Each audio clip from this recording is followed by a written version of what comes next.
বান্দার ভয় কলিজা গলার কাছে চলে আসবে, আবার মৃত্যুর মতো ভয় সৃষ্টি হয়ে যাবে, কানতে কানতে অস্থির হয়ে যাবে, বলবে আল্লাহ আমি তো করে ফেলেছি, আমি তোমার কাছে মাপ চাই, আমাকে ক্ষমা করে দাও।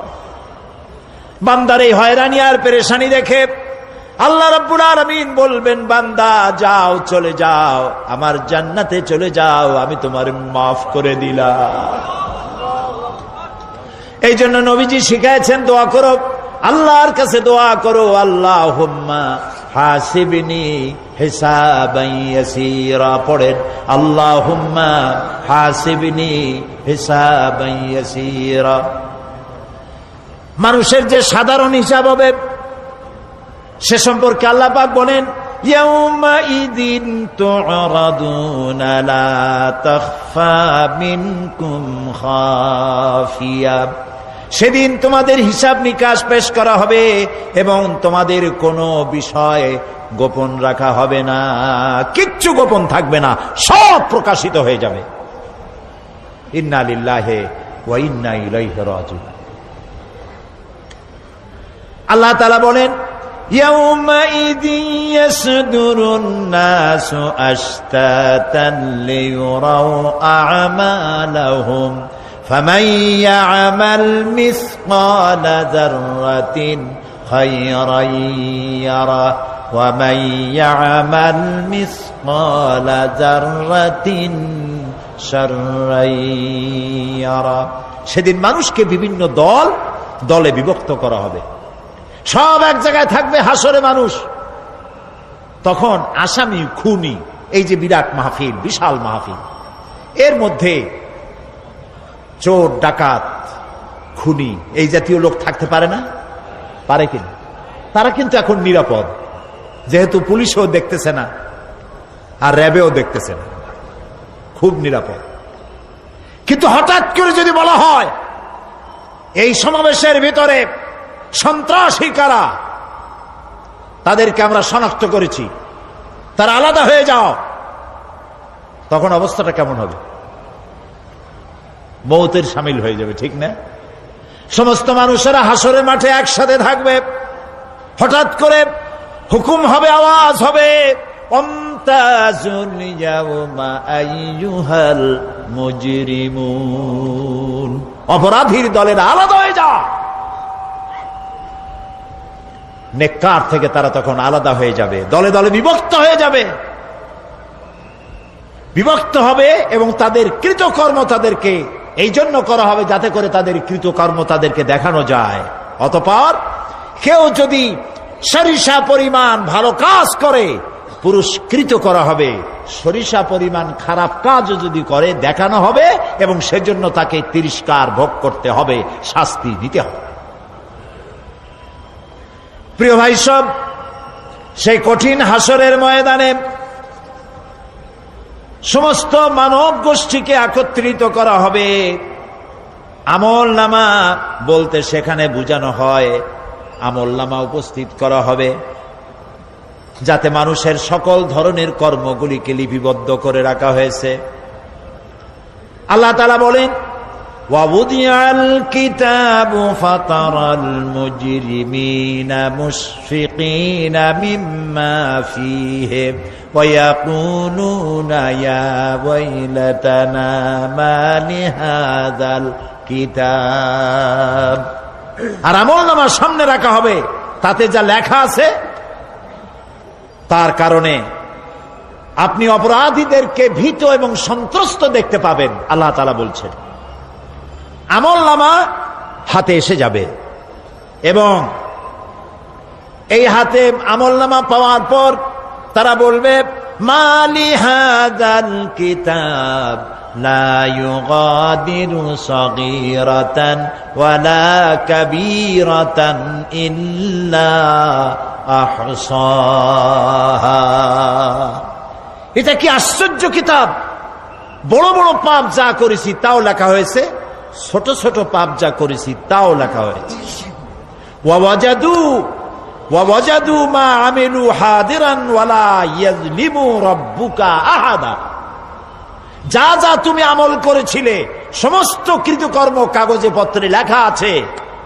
তোমার রব কারো প্রতি জুলুম করবেন না। অমাল্লাহু বিযাল্লামিন লিল আবিদ, আল্লাহ তাআলা বান্দার উপরে কখনো জুলুম করেন না। এগুলি সব উপস্থিত হয়ে যাবে, বিশ্বাস করেন? এইখানে মাত্র কয়েকজন লোক কইল জি, এটা তো ঈমানের প্রশ্ন। এসব কথা যা বলা হলো বিশ্বাস করেন? আল্লাহ যেন এই বিশ্বাস আমাদের কলিজার মধ্যে গেড়ে দেন, বলেন আমিন। প্রিয় ভাই সব, আল্লাহ রাব্বুল আলামিন এই কোরআনে কারীমের ভিতরে সব কিছুকে ওপেন সিক্রেট করেছেন, কোনো গোপন কিছুই রাখেন নাই, সবগুলিকে খুলে খুলে বলে দিয়েছেন। আল্লাহ তাআলা বলেন, ওয়া কুল্লা ইনসানিন আলজামনাহু তাইরাহু ফি উনুকি ওয়া নুখরিজু লাহু ইয়াওমাল কিয়ামাতি কিতাবান ইয়ালকাহু মানসুরা। ওয়া কুল্লা ইনসানিন আলজামনাহু তাইরাহু ফি উনুকি, আমি প্রত্যেক মানুষকে, মানুষের কর্মকে তার গ্রীবা লগ্ন করে দিয়েছি। এই যে গলা, গলা, এই গলার কাছে একটা ঘুটলির মতো, একটা সিম কার্ডের মতো এইখানে আমি রেখে দিয়েছি। কোথায়? কোন গলায়? কে বলতেছেন এ কথা? এই ঘুটলির ভিতরে তুমি যা করতেছ সব লিপিবদ্ধ হচ্ছে। সুবহানাল্লাহ বলেন। এখন বলতে পারেন অদৃশ্য এই ঘুটলি, এটা তো দেখি না, এটা কে বলতেছেন? আমি কিন্তু দেখতে পাচ্ছি না। আপনারা দেখেন নাকি? কেউ দেখেন না। হাত দিয়ে ধরে দেখেন, পান নাকি? ধরাও যায় না, দেখাও যায় না। আল্লাহ বলছেন আছে, তাহলে বিশ্বাস করতে হবে। এর ভিতরে সব রেকর্ড হয়ে যাচ্ছে। আপনি বলবেন এতটুকুন ঘুটলির মধ্যে, তাবিজের মধ্যে আমার সারা জীবনের সব কথার সব কাজ ঢোকে কেমনে? কেমনে লেখা হয়? তাহলে পাল্টা প্রশ্ন করি, আপনার মোবাইলের সিম কার্ডে এত ফোন নাম্বার, এত ইমেল, এত কি বলে, এত টেক্সট, এত কিছু, আপনার আরো কি জানি আছে, মেসেজ দেওয়াটা হাবিজাবি আছে না, অনেক কিছু গোষ্ঠী সুদ্ধা, এগুলো কেমনে হয়? ছোট্ট একটা সিম কার্ডের মধ্যে কেমনে হয়? শত শত টেলিফোন নাম্বারের মধ্যে ঢুকে যায়। আমার একটা টেলিফোন দিয়ে মোবাইল দিল, কোথা থেকে দিল? লিসবন। কোথায়? কি আন্দাজে কয় অস্ট্রেলিয়া? লিসবন হচ্ছে পর্তুগালের রাজধানী। পর্তুগালের রাজধানী, সেখানে প্রোগ্রাম ছিল, ওরা আমাকে একটা মোবাইল দিল। এতে যে কত ফাংশন আল্লাহই ভালো জানে, আমি এখনো শিখতে পারি নাই। এত ফাংশন, এতটুকু একটা মোবাইলের মধ্যে। কম্পিউটার, কম্পিউটারের ছোট্ট একটা মাইক্রোচিপ যন্ত্র, যে কম্পিউটার ব্যবহার করা এখন বাচ্চা ছেলেপেলেরাও জানে। এটা একটা পৃথিবীর বিস্ময়। এই কম্পিউটার, আপনি যান ব্যাংকে, কম্পিউটারের ছোট্ট সেই মাইক্রোচিপসের মধ্যে সারা চট্টগ্রামের সমস্ত মানুষের টাকা লেনদেন, ট্রানজেকশন, এর যা কিছু আপনি করেছেন সব কিছুর হিসাব এখানে রয়েছে, আছে না? তাহলে এতটুকুন একটা মাইক্রোচিপসের মধ্যে এত সহস্র কোটি কোটি টাকার হিসাবপত্র, লেনদেন, এই ছোট্ট জিনিসের মধ্যে ঢুকাবার মতো জ্ঞান মানুষের মাথায় দিছে কে? বলেন কে? সেই আল্লাহই তো গলায় ঝুলায় রাখছে। তাহলে এটা সম্ভব না? সম্ভব কি না? সম্ভব। এখন এই কথাগুলি বলে আল্লাহ মানুষের ক্ষতি করছেন না উপকার করছেন? উপকার করেছেন। এইটা যদি আমার বিশ্বাসে থাকে যে আমার গলার কাছে এরকম একটা সিম কার্ড আছে, একটা সিম আছে মোবাইলের মতো, এটা মনে করেন মোবাইলের একটা সিম গলায় ঝুলানো আছে, এটা সব উঠতেছে, যা বলেন তাই ওঠে, যা করেন তাই ওখানে লেখা হয়। সুবহানাল্লাহ। এই বিশ্বাস যদি আমার হয়, আমি ভালো মানুষ হয়ে যেতে পারবো। সুবহানাল্লাহ বলে। আমি খারাপ কাজ করতেই পারবো না। এই জন্য আল্লাহ পরকালের এই কথাগুলি কোরআনে কারীমের মধ্যে এত বেশি করে বলেছেন। মানুষের চরিত্রবান হওয়ার জন্য আল্লাহর ভয়, পরকালে বিশ্বাস, এর থেকে বড় ওষুধ পৃথিবীতে আর নাই। সব লেখা হচ্ছে। মানুষ বিশ্বাস করে না, এ হলো মূল কথা। যতক্ষণ মাহফিলে থাকে কেমন লাগে? এই যে বসে আছেন ঘন্টার পর ঘন্টা, কেমন লাগে? কোন বেহেশতের মতো। বাড়ির কথা মনে আছে এখন? বউর কথা মনে ওঠে? ছেলে মেয়ের কথা মনে ওঠে? সুবহানাল্লাহ কইতে ইচ্ছা করে না? মাজালিসুল ইলম হিয়া রাউদাতুম মিন রিয়াদিল জান্নাহ।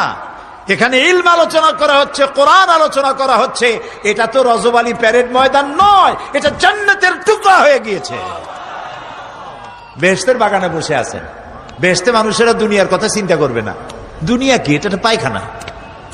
এখানে আসছিল ওই পায়খানা করার জন্য। এটা পায়খানা। আর মানুষেরা পায়খানা সাজাবার কাজে ব্যস্ত আছে।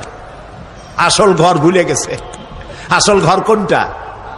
প্রিয় ভাই, সব মানুষ বোঝে না, ভুলে যায়।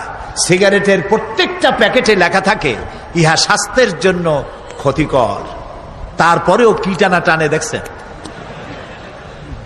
বিশ্বাস করেন, গা সহ হয়ে গেছে। এই আমলনামা তৈরি হচ্ছে, হঠাৎ করে কিয়ামতে বানায় দেওয়া হবে না। আপনার আমার বডির সাথে লাগানো ওই সিম কার্ডে সব লেখা হয়ে যাচ্ছে। কিয়ামতের দিন এগুলি হাতে দেওয়া হবে। আর আল্লাহ তাআলা বলবেন, ইকরা কিতাবাকা কাফা বিনাফসিকাল ইয়াউমা আলাইকা হাসিবা। ইকরা কিতাবাক, তাকে বলা হবে এবার তুমি পড়ো। কাফা বিনাফসিকাল ইয়াউমা আলাইকা হাসিবা, তোমার এই কিতাব পড়ো। আর তোমার এই হিসাব গ্রহণ করার জন্য কিতাবটা ভালো করে পড়ো। তোমার নিজের হিসাব নেওয়ার জন্য তুমি নিজেই যথেষ্ট। তুমি দোজখে যাবা না বেহেশতে যাবা, তুমি নিজেই সিদ্ধান্ত নাও কোথায় যাবা। তোমার নিজের কি করছিলা এখন তুমি দেখো। এই জন্য আমি বলি মাঝে মধ্যে আমরা এখনো হিসাব করতে পারি এখানে বসিয়া আমাদের কি হওয়া উচিত। ছোটবেলার কথা মনে আছে? নাই? মনে নাই? এই যে স্কুল থেকে পলাইছিলেন, তারপরে 2 দিন পর স্কুলে গিয়ে হাজির হয়েছেন। মাস্টার জিজ্ঞেস করলো গতকাল আসো নাই কেন? তখন বললেন মা বলেছেন আমার নাকি পেটে ব্যথা হয়েছিল। এইসব স্কুল ফাঁকি দেওয়া, মার খাওয়া, মানুষের বাড়ির লিচু খাইতে গিয়ে চুরি করিয়া কিল খাওয়া, এইসব ছোট ছোট কথা মনে পড়লে এখনো হাসি পায়। এসব কথা মনে আছে না? ছোট ছোট কথা, ছোট ছোট কথাগুলি যদি মনে থাকে তাহলে কোন হোটেলে, কোন বাগানে, কোথায় কোন পাপ করেছেন তা মনে নাই। এখন নিজে হিসাব করেন জায়গা কোথায় হওয়া উচিত। পাপ করেছেন কত, ভালো কাজ করেছেন কত, নিজে হিসাব করে দেখেন কোন দিকে যাবেন। আমরা নিজেরাই যথেষ্ট হিসাবের জন্য। আল্লাহ তাই বলবেন কিয়ামতের দিন, ইকরা কিতাবাক, তোমার কিতাব তুমি পড়ো, তোমার হিসাব নেওয়ার জন্য তুমিই যথেষ্ট। আহারে, আল্লাহ রাব্বুল আলামিন বলেন, ওয়া আশরাকাতিল আরদু বিনুরি রাব্বিহা ওয়া wudi'al কিতাবু ওয়া জিআ'a বিন নাবিয়্যিনা ওয়াশ শুহাদা'a বাইনাহুম বিল হক ওয়া হুম লা ইউযলামুন। পৃথিবী তার রবের নূরের ঝলকানিতে উদ্ভাসিত হবে। সুবহানাল্লাহ, সুবহানাল্লাহ। আল্লাহর নূরের ঝলকানিতে গোটা পৃথিবী উদ্ভাসিত হয়ে যাবে। আমলনামা তুলে ধরা হবে, পয়গম্বর এবং সাক্ষীগণকে হাজির করা হবে এবং সকলের প্রতি সুবিচার করা হবে। তাদের কারো প্রতি জুলুম করা হবে না। আল্লাহ গ্যারান্টি দিচ্ছেন কারো প্রতি জুলুম করা হবে না। সুতরাং হে মানুষেরা, ইয়া আইয়ুহাল ইনসানু ইন্নাকা কাদিহুন ইলা রাব্বিকা কাদহান ফামুলাকি। হে মানুষ, তোমার পালনকর্তা পর্যন্ত পৌঁছতে তোমাকে অনেক কষ্ট করতে হবে। এরপর তুমি তার সাক্ষাৎ পাবে। কিয়ামতে তোমার সাক্ষাৎ হবে। কাজেই তোমার নিজের আমলকে সুন্দর করে আমলকে তৈরি করে নাও। فَأَمَّا مَنْ أُوتِيَ كِتَابَهُ بِيَمِينِهِ فَسَوْفَ يُحَاسَبُ حِسَابًا يَسِيرًا وَيَنْقَلِبُ إِلَى أَهْلِهِ مَسْرُورًا। সুবহানাল্লাহ, সুবহানাল্লাহ। যার ডান হাতে আমলনামা দেওয়া হবে, কিয়ামতের দিন আমলনামাগুলি উড়িয়ে দেওয়া হবে ইমানদারের সামনের থেকে কোন হাতে, আর বেঈমানের পিছন থেকে বাম হাতে। এই আমলনামা যখন যার ডান হাতে আমলনামা পৌঁছে যাবে, তার হিসাব নিকাশ সহজ হয়ে যাবে। আমলনামা হাতে করে আনন্দ চিত্তে সে আপন পরিবারের সঙ্গে মিলিত হতে পারবে। সুবহানাল্লাহ। আল্লাহ কিয়ামতের দিন দয়া করে আমাদের আমলনামা আমাদের ডান হাতে দিয়ে দিও। আল্লাহ তাআলা দয়া করে আমাদের হাতে, আমাদের ডান হাতে আমাদের আমলনামা দিও। দয়া করে আমাদের আমলনামা আমাদের ডান হাতে দিও। আনন্দ চিত্তে পরিবারের সঙ্গে দেখা করে সব পরিবার, মা বাপ, স্ত্রী পুত্র পরিজন, ভাই বোন, বন্ধু বান্ধব নিয়া এক জান্নাতে থাকার তৌফিক দিও। আয় আল্লাহ, বিগত 26 বছর যারাই মাহফিলে এসেছেন তাদেরকে নিয়ে এক জান্নাতে থাকার আমাদেরকে তৌফিক দিয়ে দিও।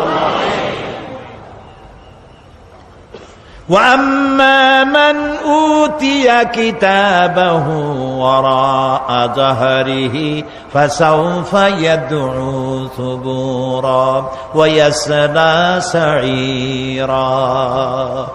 আর যার আমলনামা পিছন থেকে বাম হাতে আসবে, সে তো মৃত্যুকে আহ্বান করতে থাকবে, মৃত্যুকে ডাকবে। এর থেকে যদি মরে যেতে পারতাম তাও ভালো হইতো। তার আর উপায় থাকবে না, তার জায়গা হবে জাহান্নামে। নাউযুবিল্লাহ। আমরা সবাই বলি নাউযুবিল্লাহ। এরপরে আল্লাহ রাব্বুল আলামিন মিজান খাড়া করবেন, দাড়িপাল্লা। মিজান কি? দাড়িপাল্লা। ইনসাফ কি মুকদ্দাস তারাজু। ইনসাফের প্রতীক কি? তাও কইতে পারেন না, জোরে কোন না। এটা হচ্ছে ইনসাফের প্রতীক। সুপ্রিম কোর্ট ঢাকা, সুপ্রিম কোর্টের সামনে বিশাল দাড়িপাল্লা টানানো, দেখছেন না? মানুষেরা তো বোঝে না, গ্রাম দিয়ে লোকেরা যায়, যাই এটা দেখে কয় যে ওরে বাবা, জামাত ইসলামের এত বড় অফিস। দাড়িপাল্লা তো জামাত ইসলামের না, এটা ইনসাফের প্রতীক। তারা ক্ষমতায় গেলে ইনসাফ করবে, এটা বুঝাবার জন্য এই প্রতীককে গ্রহণ করেছে। আল্লাহ যেন ইনসাফ করার তৌফিক দিয়ে দেয়। বলেন আমিন, জোরে বলেন আমিন।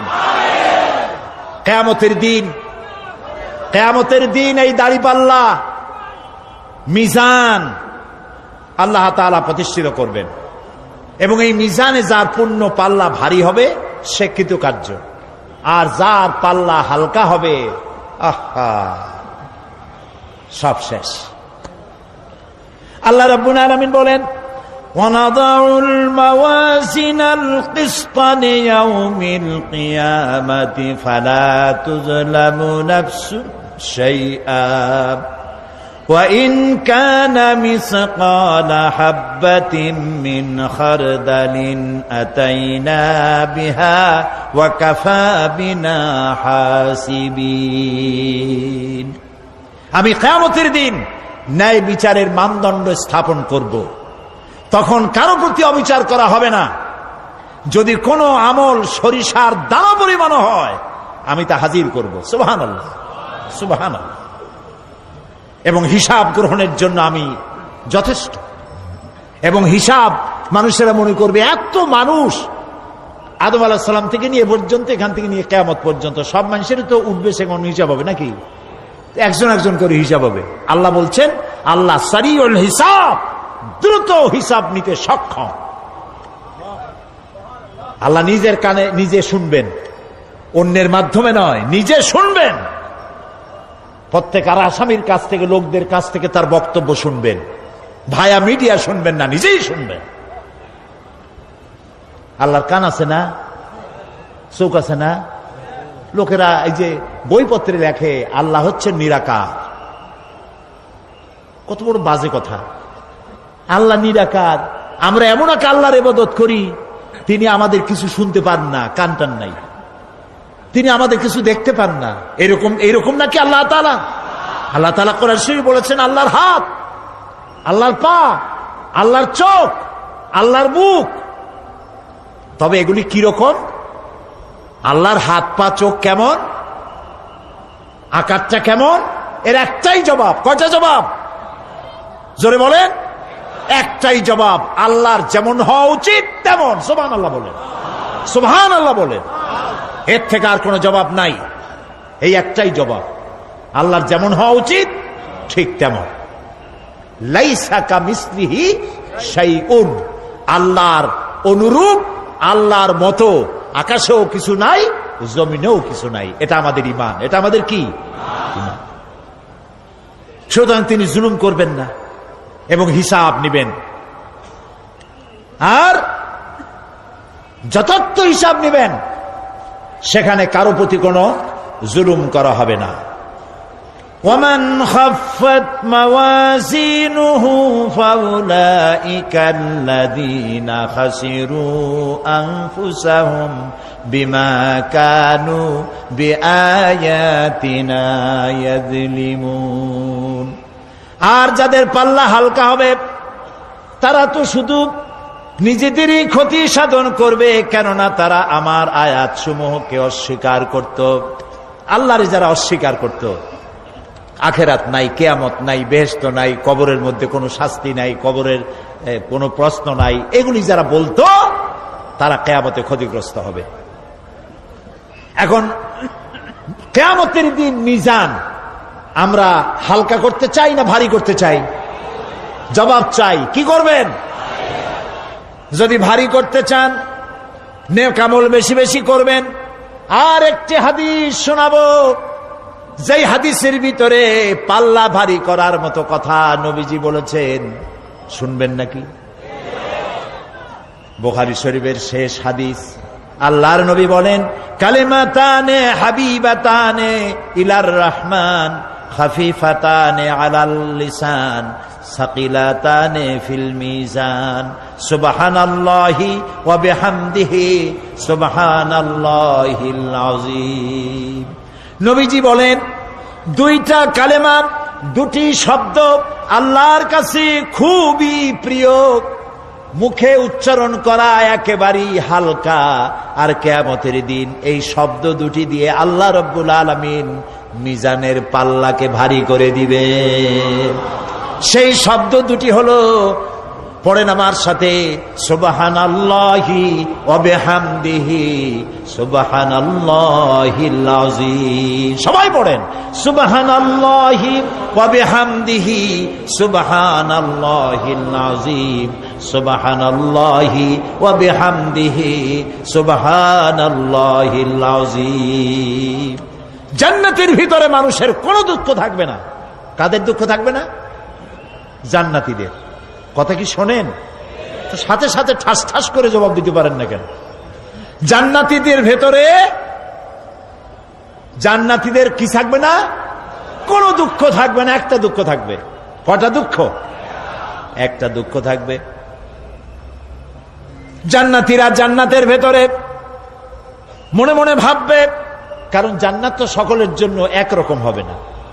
কারো হবে ফার্স্ট ক্লাস, কারো হবে ডিলাক্স, কারো হবে সুইট ডিলাক্স, কারো হবে second class, third class, fourth class, এরকম। এটা কি ইনসাফ না জুলুম? ইনসাফ। আপনি খালি নামাজ পড়ছেন, রোজা রাখছেন, হজ করছেন, জাকাত করছেন, জাকাত দিছেন, হালাল হারাম বাইসা করছেন, আপনারে যে জান্নাত দেওয়া হবে, ওই ব্যক্তি যিনি তাহাজ্জুদের নামাজ পড়েছেন, কোরআন বুঝেছেন, কোরআন প্রতিষ্ঠার জন্য আন্দোলন করেছেন, জেল খেটেছেন, জরিমানা দিয়েছেন, ফাঁসির মঞ্চে চড়েছেন, তার জান্নাত আর আমার জান্নাত সমান হওয়া কি উচিত? কাজে আল্লাহ তাআলা তো ইনসাফ করবেন কিয়ামতের দিন। নবীদের, সাহাবীদের, তারপরে দিনের জন্য যে যত পরিশ্রম করেছেন তার পুরস্কারটা সেরকমই হবে। এই জান্নাতের ভিতরে, জান্নাতীদের মধ্যে কোনো দুঃখ থাকবে না, একটি দুঃখ ছাড়া। তারা মনে মনে ভাববেন, রব্বুল আলামিন, অমুক অমুক সময় চায়ের দোকানে বসে আড্ডা মেরেছিলাম, বাসের মধ্যে ঘন্টার পর ঘন্টা বসেছিলাম, আজে বাজে চিন্তা করেছি, সময় চলে গেছে ঘন্টার পর ঘন্টা। ওই সময়গুলিতে যদি তোমার নামের জিকির করতাম, তেলাওয়াত করতাম, তাহলে জান্নাতের ভিতরে আজ আমি আরো ভালো ভালো জায়গা পাইতাম। হাদিস শরীফে এসেছে কিয়ামতের দিন জান্নাতীদেরকে আল্লাহ বলবেন, তেলাওয়াত করো আর উপরে উঠতে থাকো, তেলাওয়াত করো আর উপরের দিকে উঠতে থাকো, ধীরে ধীরে পড়ো, ধীরে ধীরে তেলাওয়াত করো। ধীরে ধীরে তেলাওয়াত করতে করতে তোমার তেলাওয়াত জান্নাতের যে স্তরে গিয়ে শেষ হবে, জান্নাতের ওই জায়গা তোমার জন্য বরাদ্দ হবে। এখন যার মুখস্থ সাদি খালি কুল্লু আল্লাহ আর ইজাজা নাসরুল্লাহ, দুই পাও দিয়েই বসে থাকবে। আহারে, কোরআন শরীফ মুখস্থ করেন, আল্লাহ যেন আমাদেরকে মুখস্থ করার তৌফিক দেন, বলেন আমিন। এজন্য উৎসাহ থাকা দরকার, উৎসাহ হইলেই আপনি পারবেন। জেহেন শক্তি সকলেরই কম বেশি আছে, চেষ্টা করলেই পারবেন। সেই জন্য আমি বলতে চাই, কিয়ামতের দিন জান্নাত যদি আল্লাহ তাআলা দয়া করে আমাদেরকে নসিব করায় দেন, যদি বলবো না, বলবো আল্লাহ তুমি দয়া করে আমাদেরকে জান্নাত দিও, বলেন আমিন।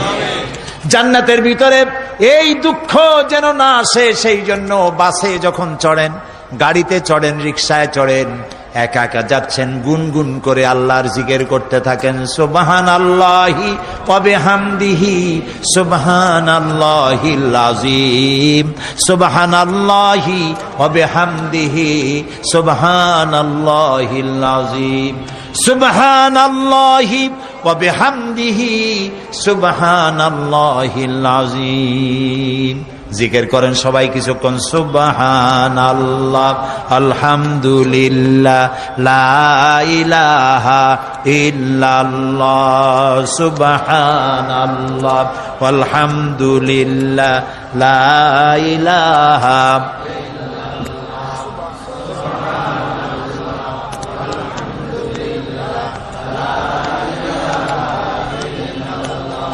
ভালো লাগে না? মজা লাগে না? প্রাণ খুলে বলেন সুবহানাল্লাহ ওয়ালহামদুলিল্লাহ, লা ইলাহা ইল্লাল্লাহ, সুবহানাল্লাহ ওয়ালহামদুলিল্লাহ, লা ইলাহা, লা ইলাহা ইল্লাল্লাহ, মুহাম্মাদুর রাসূলুল্লাহ। প্রিয় ভাই সব, এরপরে আল্লাহ তাআলা বলেছেন সিরাতের কথা। কিয়ামতের দিন সিরাত, পুলসিরাতের নাম শোনেন নাই? কথা না কইলে বুঝি কি? শুনছেন? সিরাত, এই সিরাত বলতে বোঝানো হয় এক ঝুলন্ত সেতুকে, যা দোজখ এবং বেহেশতের মাঝখানে সেতু বন্ধন। কিয়ামতের দিন সকল মানুষকে এই সেতু পার হতে হবে। তখন মুমিন ব্যক্তিরা সফলভাবে তা পার হয়ে যাবে, আর এ কাজে ব্যর্থ হবে সে, যে ব্যক্তি ব্যর্থ হবে সে জাহান্নামে নিক্ষিপ্ত হবে। আল্লাহ আল্লাহ আল্লাহ। আল্লাহ রাব্বুল আলামিন বলেন, ওয়া ইম মিনকুম ইল্লা ওয়ারিদুহা কানা আলা রাব্বিকা হাতমান মাকদিয়া সুম্মা নুনাজ্জিল্লাযীনা ইত্তাকাও ওয়া নাযারুয যালিমিনা ফীহা জিসিয়া। তোমাদের মধ্যে সকলেই তা পার হবে, এটা আপনার রবের ফয়সালা, আপনার আল্লাহর ফয়সালা।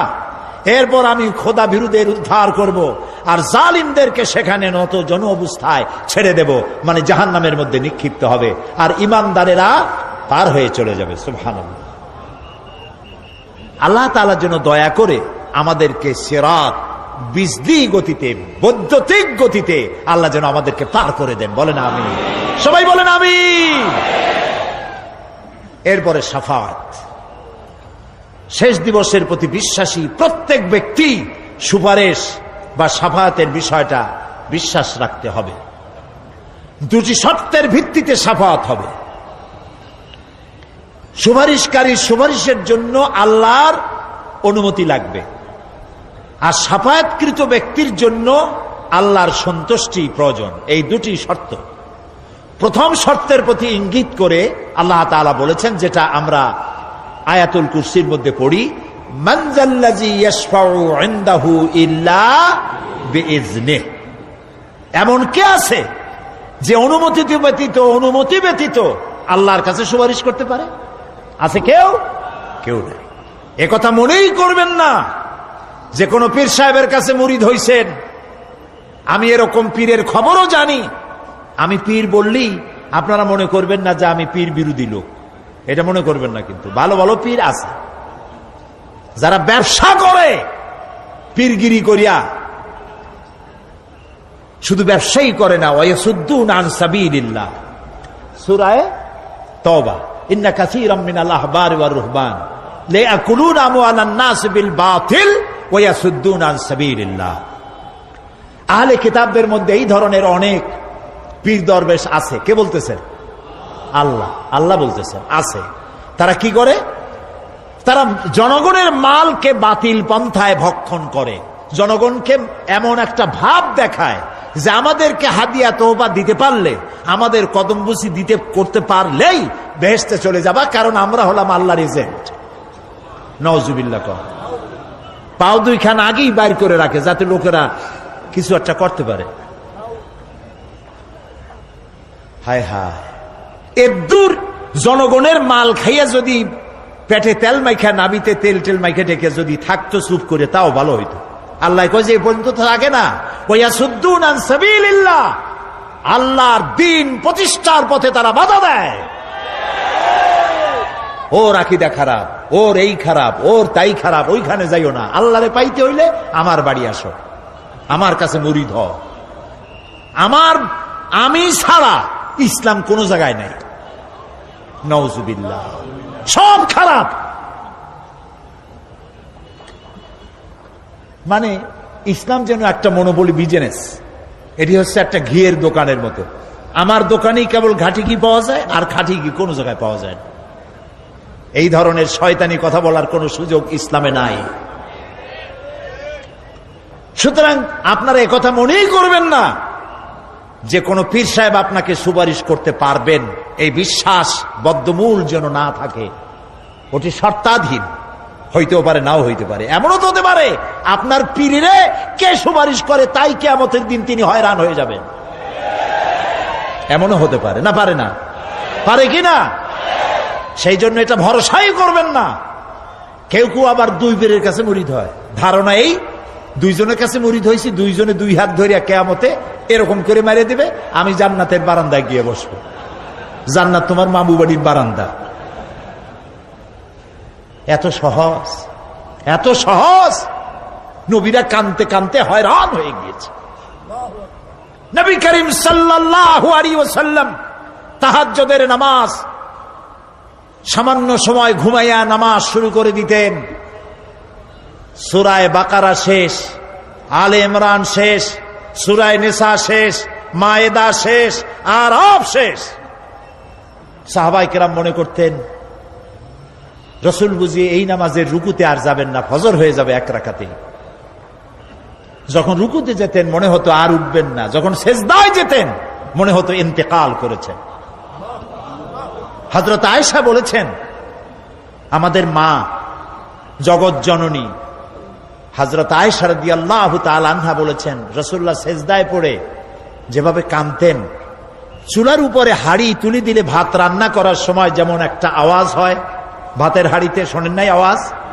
রাসূলুল্লাহর কলিজার ভেতর থেকে কান্নার গুমরে আওয়াজ এভাবে উত্থিত হতো। সকাল বেলায় জুতা পায়ে পড়তে পারতেন না, পাও মোবারক ফুলিয়া বড় হয়ে যেত। বেহেশত এত সহজ। প্রিয় ভাই সব, মান যাল্লাযী ইয়াশফাউ ইনদাহু ইল্লা বিইজনিহি, কার ক্ষমতা আছে আল্লাহর পারমিশন ছাড়া কথা বলে, সুপারিশ করে? আল্লাহ রাব্বুল আলামিন সুপারিশ করার জন্য যাকে পারমিশন দিবেন আর যার জন্য দিবেন মাত্র সেই ব্যক্তি শুধু তার জন্যই সুপারিশ করতে পারবে, নিজের ইচ্ছা মতো কারোর জন্য সুপারিশ করতে পারবে না। আমাদের জাতির পিতা নাম কি? সব সময় মনে রাখবেন, আদৌ ভুলবেন না। এই প্রশ্নে কোনো আপোষ নয়। জাতির পিতা কে? হযরত ইব্রাহিম আলাইহিস সালাম কিয়ামতের দিন আল্লাহ রাব্বুল আলামিনের দরবারে ফরিয়াদ করবেন, রব্বুল আলামিন, আমার আব্বাজানের জন্য সুপারিশ করি, তুমি দয়া করে তাকে জাহান্নাম থেকে বাঁচায়া দাও। রব্বুল আলামিন বলবেন, ইব্রাহিম, তোমার এই সুপারিশ মঞ্জুর হলো না। ইব্রাহিম আলাইহিস সালামের সুপারিশ মঞ্জুর হবে না। আল্লাহ তাআলা বলবেন, ইব্রাহিম, আজর তোমার পিতা হতে পারে, কিন্তু আমার খলিলকে আগুনে ফেলার ষড়যন্ত্রে লিপ্ত ছিল, আমি তারে ক্ষমা করব না। নবী করিম সাল্লাল্লাহু আলাইহি ওয়াসাল্লামকে প্রশ্ন করা হয়েছে, রাসূল, আপনার মা বাপের অবস্থা কি হবে? রাসূলুল্লাহ বলেছেন, কিয়ামতের দিন আমি আমার মা বাপের কোনো উপকারে আসব না। রাসূলুল্লাহ কাঁদতেছিলেন, সাহাবায়ে কেরাম কাঁদতেছিলেন। বিষয়টা এত সহজ নয়। দ্বিতীয় শর্ত হলো, ওয়ালা ইয়াশফাউনা ইল্লা লিমান ইরতাদা ওয়া হুম মিন খাশিয়াতিহি মুশফিকুন। আল্লাহ তাআলা যার প্রতি সন্তুষ্ট, তারা কেবল তার জন্যই সুপারিশ করতে পারবে। বস্তুত সেদিন তারা আল্লাহর ভয় সকলেই ভীত সন্ত্রস্ত থাকবে। কি এর সুপারিশ? ভয়ের চোটে থাকবে, অস্থির। সব পয়গম্বর নফসি নফসি বলে চিল্লাবে, বলবে, আল্লাহ আমারে বাঁচাও, আমারে বাঁচাও। মুসা আলাইহিস সালাম, নূহ আলাইহিস সালাম, ইব্রাহিম আলাইহিস সালাম, ইয়াকুব আলাইহিস সালাম, সব নবীরা কানবেন, বললে, আল্লাহ আমারে বাঁচাও, আমারে বাঁচাও। সেই দিন মাত্র এক ব্যক্তি উম্মতের জন্য কাঁদবেন, সুপারিশ করতে পারবেন, উম্মতের জন্য কাঁদবেন, তার নাম বিশ্বনবী মুহাম্মাদুর রাসূলুল্লাহ সাল্লাল্লাহু আলাইহি ওয়াসাল্লাম। এই জন্য নবীর কিয়ামতের দিন তিনি যেন আমাদের সুপারিশ করেন, এজন্য আল্লাহর দরবারে আমাদের দোয়া করতে হবে, আল্লাহ তাআলা নবীর সুপারিশ আমাদের জন্য তুমি নসিব করে দাও। হে আল্লাহ তাআলা, কিয়ামতের দিন তোমার নবী আমাদেরকে যেন উম্মত বলে পরিচয় দেন। এই জন্য কারোর উপর ভরসা টরসা করবেন না, নিজের আমলটা ভালো করে গঠন করেন। আল্লাহ তাআলা কোরআন শরীফে বলেছেন, ইয়া আইয়ুহাল্লাযীনা আমানু আবতাগু ইলাইহিল ওয়াসিলা। হে বিশ্বাসীরা, তোমরা ওসিলা তালাশ করো। এইটার একটা ভুল অর্থ করেছে লোকেরা, তারা বলেছে ওসিলা তালাশ করো মানে পীর ধরো। আবার বলে কি, যার পীর নাই তার পীর শয়তান। নাউযু বিল্লাহ। তাহলে ইমাম আবু হানিফা রাহমাতুল্লাহ আলাইহির পীর কে? ইমাম শাফির পীর কে? সাহাবায়ে কেরামদের পীর কে? কাজে এই সমস্ত বেয়াদবি কথা আদৌ বলা উচিত নয়। এগুলি বেয়াদবিপূর্ণ কথা।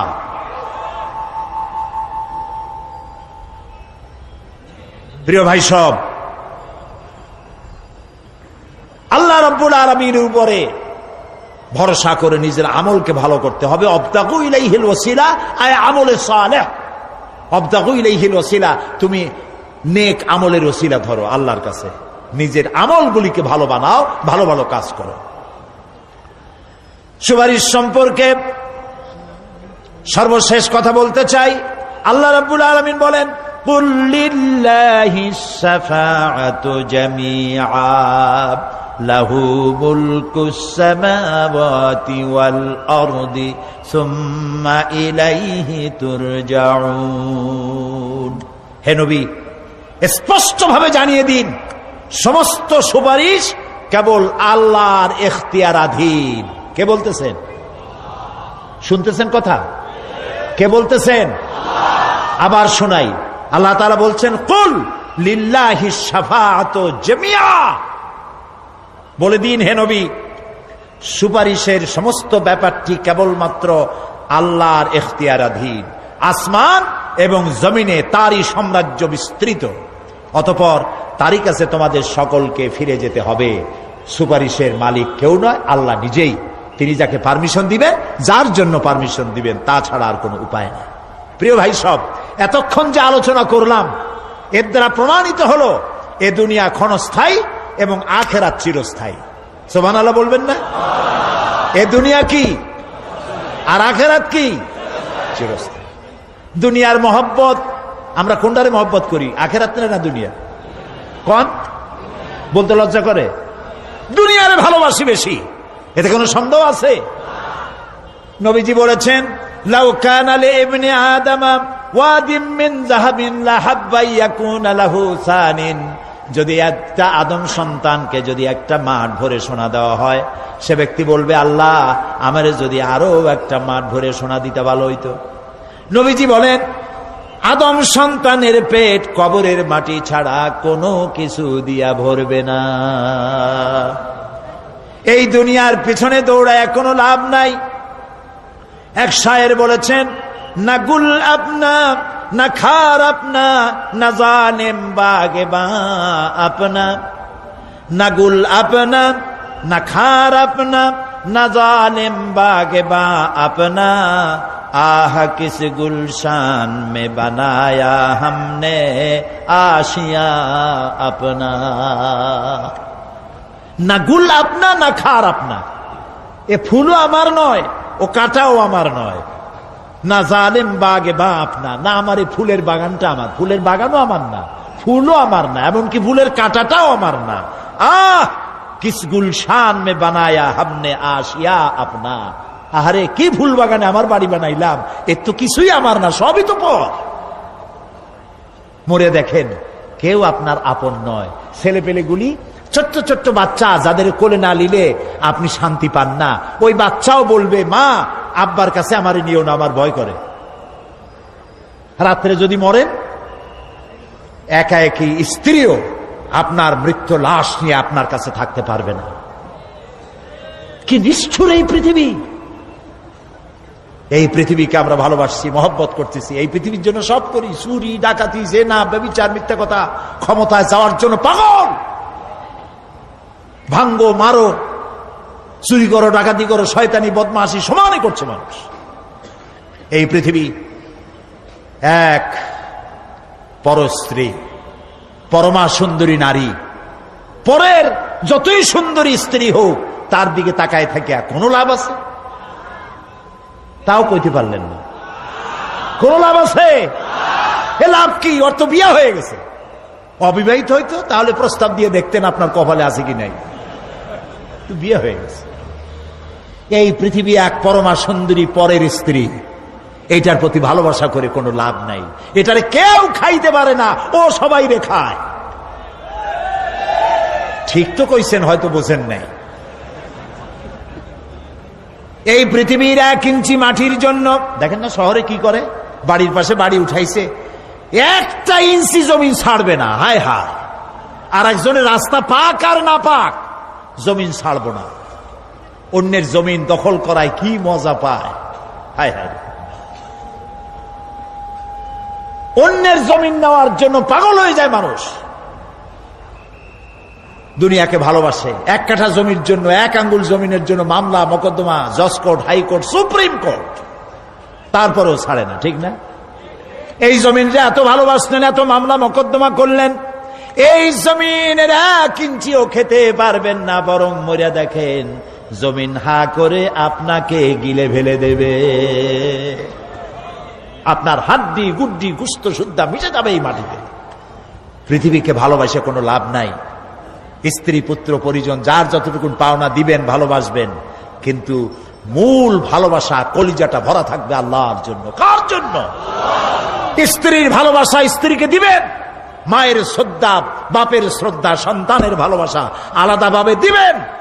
আর সব থেকে যিনি ভালোবাসা পাওয়ার দাবিদার, তার জন্য রাতের বেলায় জাগুন, সিজদা দিয়ে কাঁদতে থাকুন। এই চোখ দুটা কে দিছে? এই জিহ্বা কে দিছে? এই কান কে দিয়েছেন? এই সুন্দর শরীর কে দিয়েছেন? বলার তৌফিক, শোনার তৌফিক কে দিয়েছেন? এই হক আদায় করতে গভীর রাত্রে জাগতে হবে, পাইকারি দরে ঘুমায়েন না, একটু জাগুন, শেষ রাত্রে উঠুন, শেষ রাত্রে জেগে প্রেম করুন আল্লাহর সাথে। প্রেম কি ঢোল পিটায় করা যায়? ইনকিলাব, সংগ্রাম, এইসব পত্রিকায় বিশাল হেডিং দিয়ে কেউ প্রেম করে? বিজ্ঞাপন দিয়ে, টেলিভিশনে বিজ্ঞাপন দিয়ে প্রেম করে। প্রেম করে কিভাবে? গোপনে, আর মিলিত হয় নির্জনে। সবচাইতে বড় প্রেমিক হবে নিজে হতে হবে, আর আল্লাহকে সব থেকে বেশি ভালোবাসা দিতে হবে। সেজন্য আল্লাহ রাব্বুল আলামিন বলেছেন প্রেম করার জন্য কিছুটা নির্জনতা প্রয়োজন। এজন্য দিনের আলোতে ওয়াজআলনান নাহারা মাআশা, দিন বানাইছি রুজি রোজগার করার জন্য। ওয়াজআলনাল লাইলা লিবাসা, আর রাত বানাইছি শান্তির বাহন হিসাবে, আচ্ছাদন। সূর্যের আলোর ঝলকানি চলে গেছে, আলোর তীব্রতা আর নাই। গোটা পৃথিবীর উপরে আমি একটা কালো চাদর দিয়া ঢেকে দিলাম রাতের আধার, আর একেবারে অন্ধকার না করে আকাশে ডিম লাইটের মতো করে কতগুলি তারা জ্বালায়া দিলাম। এখন কেউ জেগে নাই, সব ঘুমানো। আমার প্রেমিক কে আছো? ওঠো, উজু করে সেজদায় পড়ে যাও, সেজদায় পড়ে যাও, কান্দো, গুনাহ মাপ চাও, যা করেছো মাপ চাও। তুমি গুনাহ করেছো আর আমি মাফ করার মালিক। ইন্নাল্লাহা ইয়াগফিরুয যুনুবা জামিআ, সব মাফ করে দেব, গুনাহগুলি নেকি দিয়া বদলায় দেব। আমার কাছে কাঁদো, চোখের পানি ফেলো। প্রিয় ভাই, সব রাতে জাগতে শিখুন। রাসূলুল্লাহ বলেছেন ওর থেকে ভালো স্বামী আর দুনিয়ায় নাই। কে বলেছেন? রাসূলুল্লাহ বলেছেন ওর থেকে ভালো স্বামী আর দুনিয়ায় নাই, যে গভীর রাত্রে নিজে জেগে তাহাজ্জুদের রুজু করে নিজের বউরে উঠায়। বউ উঠতে চায় না, পানি এনে বউয়ের মুখের উপরে ছিটায় দেয়, ওঠো বিবি, একসাথে তাহাজ্জুদের নামাজ পড়ি। রাসূলুল্লাহ বলেছেন ওর থেকে ভালো বউ পৃথিবীতে আর নাই, যে বউ রাতের বেলায় ঘুমের থেকে জেগে তাহাজ্জুদের উযু করে, স্বামীরে উঠাইতে চেষ্টা করে, ওঠে না, উযুর পানি স্বামীর চেহারায় ছিটায় দেয় আর বলে স্বামী ওঠো, একসাথে তাহাজ্জুদের নামাজ পড়ি। এই পৃথিবীতে আমাদের ভালোবাসা যেন শেষ না হয়, এক জান্নাতে যেন থাকতে পারে। কাঁদো, ওঠো, গভীর রাত্রে তাহাজ্জুদের নামাজ পড়ে মাথাটা নিচু করে গুনগুন করে গাইতে থাকে, নিয়া আল্লাহু পড়ে, নিয়া আল্লাহু ইয়া রহমানু ইয়া রহিমু ইয়া হাইয়ু ইয়া কাইয়ুম। প্রাণ দিয়া বলেন ইয়া আল্লাহু ইয়া রহমানু ইয়া রহিমু ইয়া হাইয়ু ইয়া কাইয়ুম। ইয়া আল্লাহু ইয়া রহমানু ইয়া রহিমু ইয়া হাইয়ু ইয়া কাইয়ুম।